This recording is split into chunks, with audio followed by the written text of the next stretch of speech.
Kurtuluş günüdür. Kurtuluş günü bizim müstəqil Azərbaycanımızın ən əlamətli günlərindən biridir. Nurların ifasında Azərbaycan mahnısını dinləmək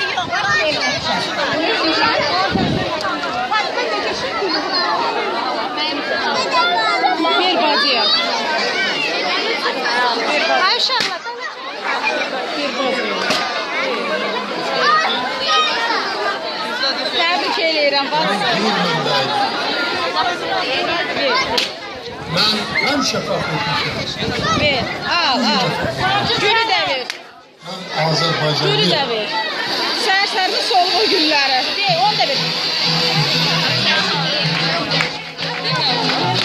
Təbrik edirəm, Yunus'da qəbul olasan.